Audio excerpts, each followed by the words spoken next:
Hello, fellow information highway surfers. I'm excited about today's game. It was a recent pickup for me, and I've been wanting to play this since I saw it announced way back about 6 or 7 years ago. Um, it's another gem that no one I know personally has played, of course, or even heard of. And yes, of course, it is a platformer. As you guys all know how I love my platformers. Yum. All right. Uh, the game I'm reviewing today is, of course, for the Wii, and it was put out by Hudson Soft, and the game is Lost in Shadow. Now, before I talk about what kind of game this is, I'm going to talk a little about the storyline first. Don't worry, it'll be quick, I guess. Maybe, I don't know, maybe I'll rant, who knows. But we'll give you a better understanding of how the game functions. So, in my mind, for a game, there's two kinds of good stories you could have. One is that real super simple and just sort of sets the initial motivation for the game, and then it may or may not evolve as you play to either be a little more detailed or again just stay simple. More like arcade games or like Super Mario Brothers, Mega Man, that sort of stuff. And then there's the way of the uber detailed world surrounding the storytelling or the storyline that just gets more expansive as the game moves along or as it expands into sequels. Games like Xenoblade, Fire Emblem, Mass Effect, and such. Now, this game chooses to go out of the way, to go the way of the simple story. One super fast cutscene, and you're playing. So here's a sort of recap of that cutscene, I guess. The setting is a really tall tower, which starts off kind of far away, and it looks like it's something ancient. But then, as you get closer to it, it seems more modern, but with a little bit of a twist. It's kind of like a mashup of fantasy. Think Final Fantasy VII, medieval, and modern. It's odd. It's neat. It's strange. And then, so you really don't know, like, the real setting, like time or anything. Everything is really vague. You don't know. That's it. You just don't know. And then you cut someone magically bound between these two pillars, and that's you, or that's the boy, rather, I guess, the guy, the character. And then a scary guy shows up, does some abracadabra stuff, and then your shadow gets disjointed from your bottom, falls to the ground, and then falls down really far down, all the way down to the bottom of the tower, and then some. And that's it. Then you play as your shadow, which seems to have retained yourself. It's you, but it's just the shadow. It's strange, but you do have amnesia, so everything being super vague with no dialogue, it really works. It just you don't know. You don't know. That's it. Now go find yourself. So the game is interesting. You're a shadow, which means in this game you operate only on shadows themselves. So all the while there's normal platforming platforms in the foreground, like a normal game that you would expect. You can't use those. You have to use the shadows created by those objects. And you can manipulate some physical devices here and there, solve puzzles, which seems odd that you can manipulate physical objects, but it works, and it works okay. It works well. Another thing I liked, and sort of makes sense, but still doesn't, which a lot of this game is like that, but but it is cool. So it gets a pass. Your life bar is your weight, your mass. So how this works is, as you find memories, you gain more mass. You become more of yourself. And if you get hit, it'll reduce like a normal life bar reduces. So you don't lose your gained weight, but if you lose, so you don't lose your you gain weight, but it reduces like a normal life bar would. So you'd be like 50 points out of 100 points, so like a regular hit point gauge. But if you lose all your weight, you go down to 0, you die because now you have nothing left. Kind of neat, right? Neat. To complete a level, you have to do something that doesn't make much sense to me, and maybe it's explained and I missed it. Yeah, but I'm alright with it since you have to work it. It makes you overcome the puzzles. You have to do this to finish a level. You need to find 3 eyes in each level. It's just a floaty icon you have to locate and run across. I'm not sure why it's an eye or how it's story related, but it works. It's okay. I didn't overthink this, and you shouldn't either. It just gives you a reason to solve more puzzles. That's all. And so let's talk about looks. Well, not high in the texture details. The game is high in overall atmosphere and art direction. And it doesn't mean it looks bad. I really enjoy how it looks. With the puzzles and trying not to get lost between the background and the foreground, you're not going to notice any shortcomings anyhow. No, I haven't played it very long. So far, just enough really for some footage, and then a little bit more. But there's a scene after you finish the tutorial. Yeah, I guess spoiler alert. Bloop, bloop, bloop, bloop. Spoiler alert. No, it's well done. Well, the tutorial is well done. It does have hand holding, but again, it's a tutorial, so that's gonna be how it is. Anyway, the scene I'm talking about is so you finish the tutorial and you jump on a shadow of a cart, kind of like a mining cart. Think Donkey Kong Country,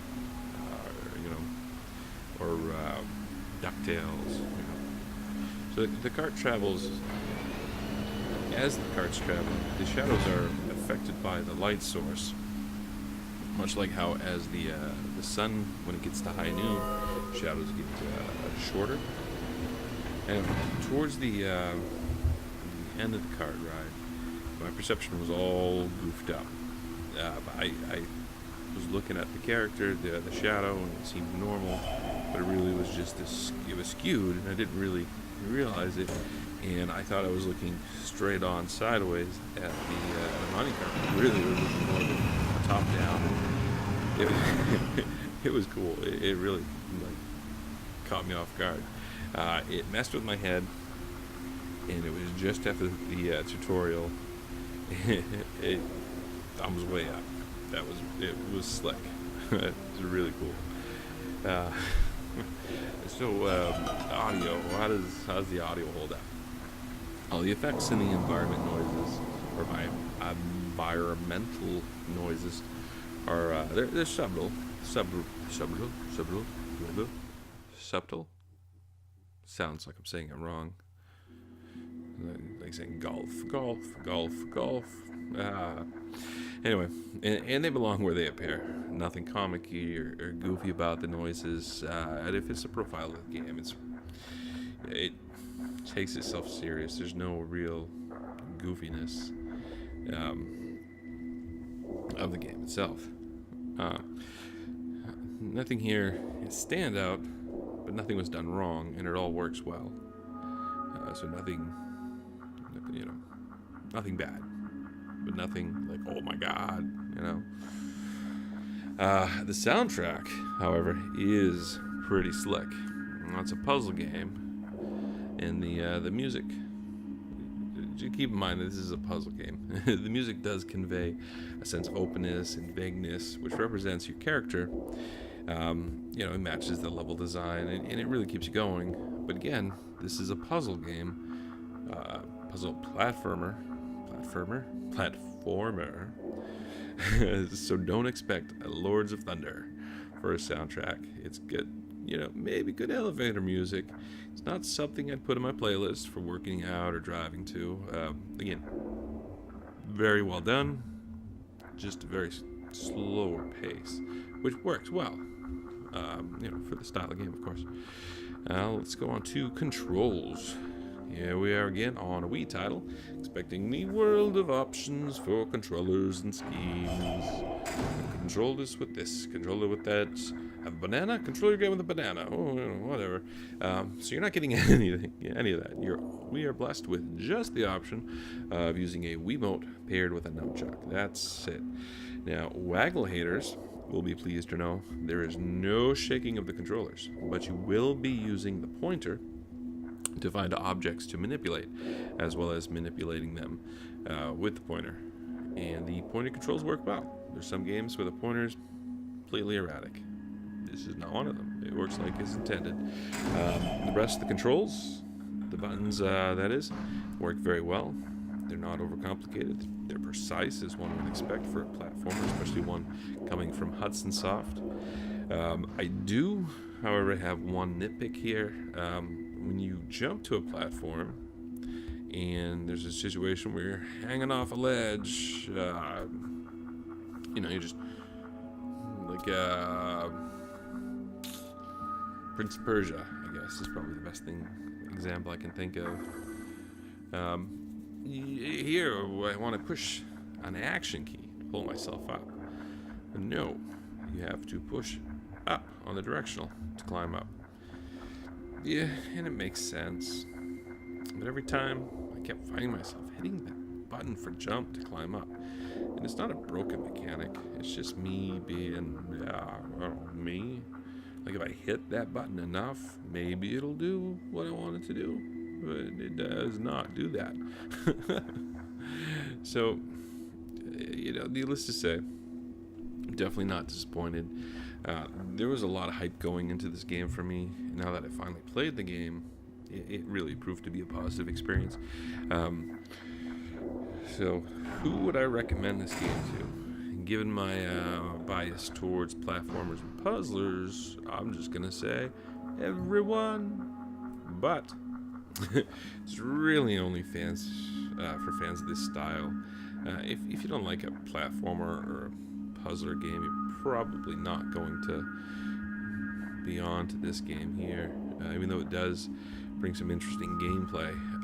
Not some RPG, fans, some RPG players may enjoy this though. The way the story unwinds kind of meets that criteria, uncovering your memories and such. Vaguely, not really, but they still may find this entertaining. It's a good game also for novices as well as experienced players, as it relies more on the platforming and the puzzles, and it's pretty forgiving, as opposed to actual action fights. And there are going to be enemies as you play through, so there is action and fights, but it's not heavy on it. It's also good for some of the younger players. I want to say younger, I don't mean like a 5-year-old, maybe an advanced 5-year-old would like this. I would say this is probably closer to the 10-year-old range. But for younger players who want to get into a more detailed game experience, something more thought-provoking. So right now, Lost in Shadows is averaging for a price around $22 or $20 loose. Geez, for the $2, spend the extra, get the cover, get the manual. The artwork on the cover is quite enjoyable. I like it, and the manual has a few things. There's some art. There's not much, but what's there, I enjoyed it. And there's also a prologue to the story, which seems to sound a little different, sheds a little light. Actually, the prologue is shorter than how I described it. Interesting enough. And of course, they do a better job than I did. Professionals, It's too bad there's no art book, though. Is the art direction that this went with for the cover, for the little bit that was in the manual, is really excellent, and I would like to see more. So maybe there is an art book out there somewhere, but I'll have to look. Art books are cool. That's all there is to that. Now, I paid $10 for this one, which was a no-brainer for me since I really wanted it for like 7 years. The game also received positive reviews when it came out, and so it had my attention. I just never had seen it anywhere, which makes me think it's a rare game, but I don't know that it's really a rare game. But definitely in my area, way up here in southern Maine. That was a southern accent, I guess, kind of. Anyway, yeah, all the way up here in Maine. It definitely seems like it was a rare game. I never saw it on the shelf, or if it was, I missed it. I never saw it used, never saw it. I don't see it at yard sales anywhere. This was the only time I've ever seen it. So anyway, the $25 price point feels right about for the value. It's I'd say it's a solid buy for that price. And I'm sure we probably could find more deals for even less. For example, the $10 I paid, that was at GameStop for a complete box. So even though it's trending around 25, and I know there's a lot of GameStop haters, but when they're charging half of what the average cost is, you can't really complain. Anyway, so there's deals. I'm sure if you look hard enough, you can find some, maybe even less than what I paid. Now, here's where I say, and I've said this in a couple of the videos now, I bet it'll go up in value. But it is already doing that. For the past 5 years, this game averaged about $10 complete in box, but all of a sudden jumped up last year. It's jumped and has been climbing ever since, and it's currently still increasing without a drop in value. Has not dropped in value since last fall. So it has doubled in value since last fall, less than a year. So if you haven't and you're a collector or you want this title, I would say you better hurry up and jump on this before the prices do go up, because that's the way they're trending. Unlike me just saying they're going to go up as a guess, they are going up. So I guess that's all I have. I liked it, so of course you should go get it. But thank you for watching. Feel free to subscribe, like, comment.